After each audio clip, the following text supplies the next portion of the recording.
Hello, my dear students. For today's assignment, you guys will be working on an Industrial Revolution D.B.Q. Remember, a D.B.Q stands for Document-Based Question. We're going to be looking at multiple primary sources for this and filling in a chart with those primary sources, using those primary sources.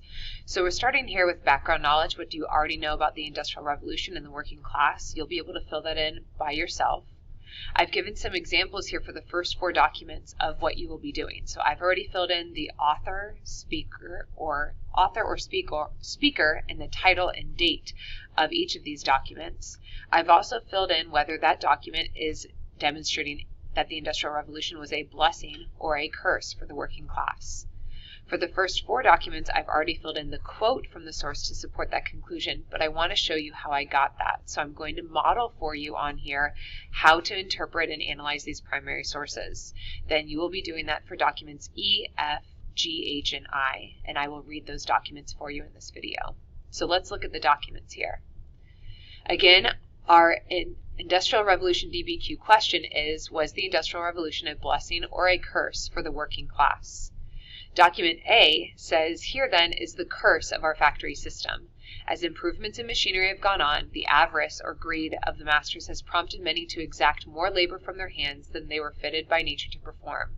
And those who have wished for hours of labor to be less for all ages than the legislature would let sanction have had no alternative but to conform more or less to the prevailing practice or abandon the trade altogether. But the overworking does not apply to children only. The adults are also overworked. The increased speed given to machinery within the last 30 years has, in very many instances, doubled the labor of both. So this document very clearly states that it's a curse for the working class here in the beginning. And then it gives us the evidence of why it's a curse. The workers are overworked, not only the children, but the adults too. The machines have doubled the labor of both. So that's what I put in here as my quote to support the fact that this is a curse. The overworking does not only apply to children, but also the adults. The machinery has doubled the labor of both. Let's look at the next document. Document B says, an analysis concerning the division of labor. This would be something that we would see on the assembly line, dividing the labor up. The greatest improvement in the productive powers of labor and the greater skill, dexterity, and judgment with which it is anywhere directed or applied seems to have been the effects of the division of labor. This great increase of the quantity of work, which in consequence is the division of labor, the same number of people are capable of performing, is owing to three different circumstances. First, to the increase in dexterity of every particular workman. Secondly, to the saving of time which is commonly lost in passing from one species of work to another. And lastly, to the invention of a great number of machines which facilitate and abridge labor and enable one man to do the work of many. So this one, from Adam Smith, The Wealth of Nations, is talking about how this is a blessing because we see that the workers have increased dexterity and allows them to do the work of many. So the fact that we've divided labor up and used machines has been a blessing for the working class. They're not doing as much of the hard work themselves. The machines are doing it for them. Document C explains, everybody knows that bread covers at least 2/3 of the spending on food. A laborer's wage must be at least sufficient to maintain himself and his family, and must allow for something over. Were wages not to do so, then the race of workers would not last beyond the first generation. In Great Britain, therefore, the wages of the laborer must be evidently more than what is precisely necessary to bring up a family, and the price of grain must determine everything in regard to the economics of labor. However, failure to implement this level of wages may perhaps be lessened by the adoption by the poor of the potato, a nutritious and cheap substitute. Nonetheless, the poor will not eat potatoes if they can get anything else, for the daintiness and ignorance of the poor in regard to the wonderments of this root have been a chief obstacle to its adoption. In this source, Thomas Ruggles is explaining that even if they can't afford bread, they should just buy a potato. So this is talking about how the wages for workers are so low that they can't even afford to buy bread. Therefore, they should buy potatoes instead. So that's why I pulled out the quote, failure to implement this level of wages may perhaps be lessened by the adoption of the potato as a nutritious and cheap substitute. So they can't afford bread, buy a potato to eat instead. Document D is a little bit tricky, so I'm going to go through this with you guys together. Illiteracy in Europe, circa 1850. So illiteracy means that you cannot read or write, because remember, literacy means that you can. So countries with less than 30% illiterate means that they're more educated. Countries with 30 to 50% means they're about middle. And countries with over 50% illiterate means that they are more uneducated. So what I want to look at here are the countries that have the greatest amount of industrialization. So before break, we went over a table of levels of industrialization. And remember, England was one of the first countries to industrialize. Their illiteracy rate is 30 to 33%, which is relatively low compared to so many other countries at this time. So what we see is that many countries that have begun to industrialize, those that are industrialized, have lower levels of illiteracy, meaning they are more educated. So we can correlate here. The more industrialized country had less illiteracy. So the more industrialized a country is, the more educated they are. So countries with 30 to 50% illiteracy, England had 30 to 33%. And that's our conclusion that we can come to with that. So you guys are going to read through the next sources, and you're going to pull out the quotes that show whether that source is a blessing or a curse for the working class. Note that document F is both a blessing and a curse, so that it has a quote in there for each of those. If you don't want me to read through the sources, you can stop the video now, but I'm going to read through the rest of the sources so that you can make those determinations as you go through. Document E is a testimony of Matthew Crabtree. He was a 22-year-old called to testify before the Sadler Committee about his experiences as a child laborer in an English factory. Remember from our video about child labor, the Sadler Committee was formed by the British government, British Parliament, to investigate what child labor conditions were like.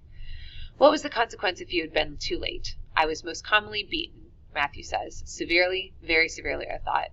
In those mills, is chastisement or discipline towards the latter part of the day going on perpetually or continually? And Matthew Crabtree says perpetually or continually. So you can hardly be in a mill without hearing constant crying? Never an hour, I believe, he says. Do you think that if the overlooker or supervisor were naturally a humane person, it would still be found necessary for him to beat the children in order to keep their attention and vigilance or awareness at the end of those extraordinary days of labor? Yes, the machine turns off a regular quantity of cardings, and of course they must keep as regular with their work for the whole day. They must keep up with the machine. Therefore, however humane the slubber may be, he may keep up with the machine or be found at fault with it. He spurs the children to keep up also by various means, but that which he commonly resorts to is to strap them when they become drowsy. That means to beat them. At the time when you were beaten for not keeping up with your work, were you anxious to have done it if you possibly could? Yes. The dread of being beaten if we could not keep up with our work was a sufficient impulse to keep us if we could. So what quote can you pull out from there that says that this document is a curse for the working class? Document F, Signs of the Times, is both a blessing and a curse. Nothing is now done directly or by hand. All is by a rule and calculated contrivance methods. For the simplest operation, some helps and accompaniments, some cunning abbreviations or shortenings of process is in readiness or use. What wonderful accessions or improvements have thus been made and are still making to the physical power of mankind.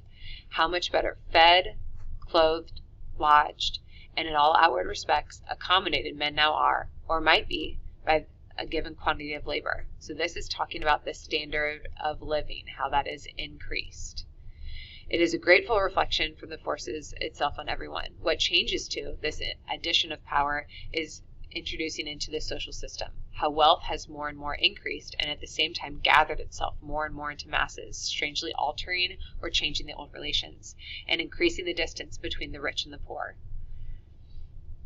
Will be the question for political economists, and much more complex and important one that they have yet engaged with. So we also see at this time, wealth has gathered itself more and more into masses and increased the distance between the rich and the poor. The rich are getting richer and the poor are not. So what are the two quotes that you can give me for that one? Which one shows that it's a blessing? Which one shows that it's a curse? Document F by Andrew Ure says, this island is preeminent or leading, so this island is talking about Great Britain, is leading among civilized nations for the prodigious or impressive development of its factory wealth, and has therefore long viewed with jealousy or admiration by the foreign powers the blessings which this physio-mechanical or industrial science has bestowed or given to society, and the means it is in store for improving the lot of the situation of mankind, have been too little dwelt upon, while on the other hand has been accused of lending itself to the rich capitalists as an instrument for harassing the poor, and of exacting or demanding from the operative worker operative or worker an acceleration or increased rate of work. It has been said, for example, that the steam engine now drives the power looms with such velocity or speed as to urge their attendant weavers at the same rapid pace, but that the hand weaver, not being subjected or exposed to the restless agent, can throw his shuttle and move his treadles at his convenience. There is, however, this difference in the two cases, that in the factory, every member of the loom is so adjusted that the driving force leaves the attendant nearly nothing at all to do, certainly no muscular fatigue to sustain, while it procures for him good, unfailing wages, besides a healthy workshop that is for free. Whereas the non-factory weaver, having to do everything by muscular exertion, finds the labor irksome or tiring, makes in consequence innumerable or countless short pauses, separately of little account, but great when added together, earns therefore proportionally low wages, and he loses his health by poor diet and the dampness of his hovel or work area. So this document is comparing factory work to non-factory work, and they're saying some pretty positive things about factory work here. So that would be something that I would look at there for the quote to explain why this was a blessing for the working class. Document H also is a blessing for the working class. It says, it is alleged that the children who labor in factories are often cruelly beaten by the spinners or overlookers, that their feeble limbs become distorted or by continual standing or stooping, and they grow up cripples, that they are compelled to work 13, 14, or 15 hours per day. Views such as these have been repeatedly given of factory labor, which have persuaded many to think they must be true. But this is the exception, not the rule. If a spinner can now produce as much in a day as he could last century have produced in a year, and if goods which formerly required 8 months to bleach are now bleached in 2 days, surely these are very causes for the amazing extension of manufacture, and are therefore subjects of rejoicing, not lamentation. This source is talking about, again, how the Industrial Revolution is a blessing and why. It talks about alleged child labor being beaten. So alleged means that it's accused. This author claims that it hasn't been proven. Instead, he talks about how those are the exceptions, not the rules. So not everybody is beaten when they're working in a factory.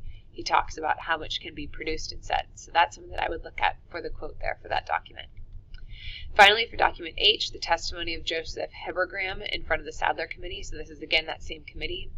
He talks about the age that he began to work, 7 years of age, and the hours from 5 in the morning till 8 at night.